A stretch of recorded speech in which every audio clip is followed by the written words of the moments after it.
Welcome to Raavan academy.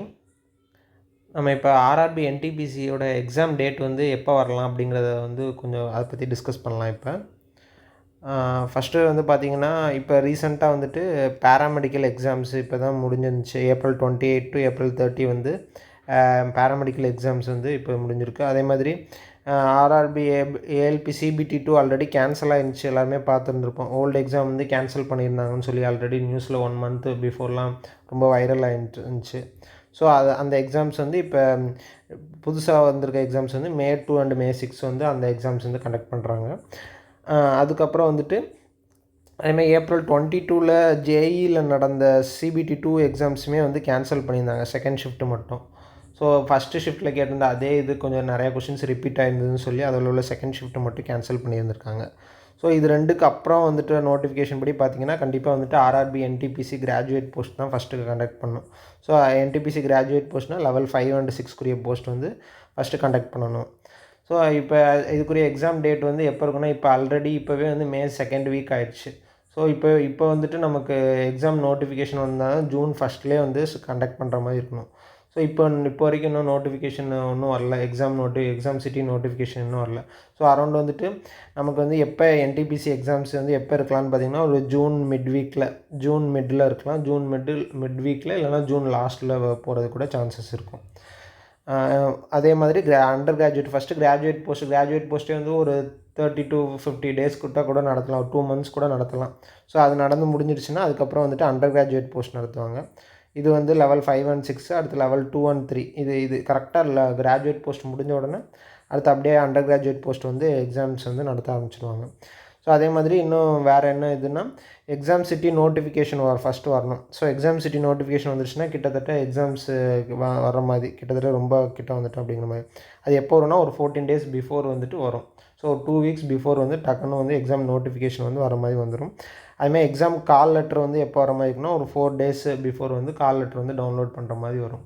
So வந்துட்டு இப்போ நமக்கு ரஃப்லி பார்த்திங்கன்னா, திடீர்னு கூட ஆர்ஆர்பி நமக்கு ஷாக் பண்ணுற மாதிரி June 1st கூட ஸ்டார்ட் பண்ணலாம். ஆனால் அந்த மாதிரி இருக்கிறது கொஞ்சம் ஆனால் கம்மி தான் பாசிபிலிட்டிஸ். ஏன்னா இப்போ இந்த CBT2 கேன்சலான ஷிஃப்ட் எப்போ நடத்துகிறாங்கன்னு தெரில. ஸோ அது முன்னாடியே நடத்துகிறாங்களா இல்லை பின்னாடியே நடத்துகிறாங்களான்னு தெரில, என்டிபிசிக்கு முன்னாடி. ஸோ அந்த முன்னாடியே நடத்துகிற மாதிரி இருந்தால் அதில் கொஞ்சம் டேஸ் வந்து கொஞ்சம் இதாகும்.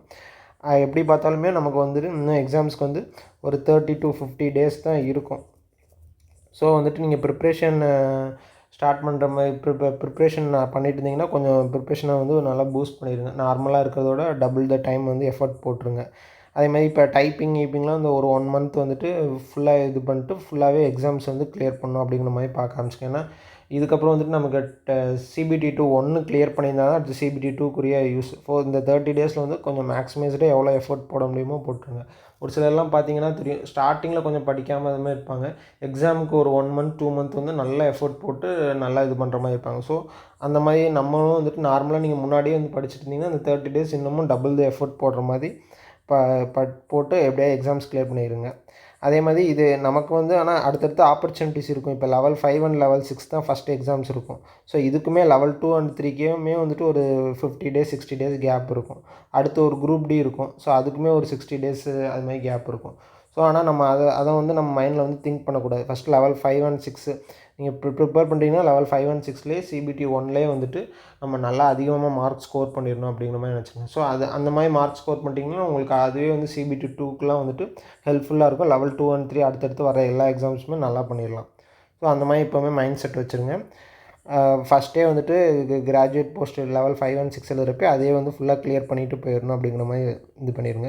ஸோ இது வரைக்கும் நீங்கள் ஒரு மாதிரி லெத்தர்ஜிக்காக இருந்தாலும் இதுக்கப்புறம் வந்துட்டு ப்ரிப்ரேஷனை வந்துட்டு நல்லா ஹெவியாக பண்ண ஆரம்பிச்சிருங்க. ஏன்னா இதுக்கப்புறம் வந்துட்டு கண்டிப்பாக எக்ஸாம்ஸ் வர மாதிரி தான் இருக்குது. ஸோ ஒரு 30 days இல்லைனா ஒரு 50-60 days கண்டிப்பாக எக்ஸாம்ஸ் கண்டக்ட் பண்ணிடுவாங்க மேக்ஸிமமாக. அதே மாதிரி 14 days பிஃபோர் எக்ஸாம்னு இது வரும். அதுக்கப்புறம்லாம் நம்மளால் ஒன்றும் ப்ரிப்பேர் பண்ண முடியாது. இப்போ எக்ஸாம் சிட்டின்னு வந்துருச்சுன்னா ஒரு 2 weeks தான் இருக்கும். 2 weeksல என்ன படிக்க ஏது படிக்கங்கிற ஒரு கன்ஃபியூஷனில் கொஞ்சம் தான் படிக்கிற மாதிரி பண்ணுவோம். ஸோ இப்போவே வந்துட்டு படிக்க ஆரம்பிச்சிருங்க. ஆல்ரெடி ப்ரிப்ரேஷனில் இருக்கவங்க ஒரு ப்ரீவியஸ் இயர் மார்க்லாம் போட்டிங்கன்னா ஒரு 30 markaவது போட்டிருக்கணும் ப்ரீவியஸ் இயர் மார்க்கு. ஸோ அது ஸ்டார்ட் பண்ணாமல் இருந்தீங்கன்னா ப்ரீவியஸ் இயர் மார்க் போட ஆரம்பிங்க. டெய்லி வந்துட்டு ஒரு டெஸ்ட் இல்லை 2 டெஸ்ட்டு போட ஆரம்பிங்க. ஒரு அரௌண்ட் 50 கிட்ட 50 60 ஆச்சும் போட்டிருந்தீங்கன்னா கொஞ்சம் ஓரளவுக்கு நீங்கள் எக்ஸாம் போகிறப்ப ஒரு ஃபியர் இல்லாமல் அட்டன் பண்ணலாம். Full test full length test ஒரு 50 60 டெஸ்ட் அட்டன் பண்ணிங்கன்னா ஓரளவுக்கு கொஞ்சம் ஃபியர் இல்லாமல் இருக்கும். ஓகே, இப்போவே எக்ஸாம்ஸ் நல்லா படிக்க ஆரம்பிச்சிருங்க. Okay, thank you.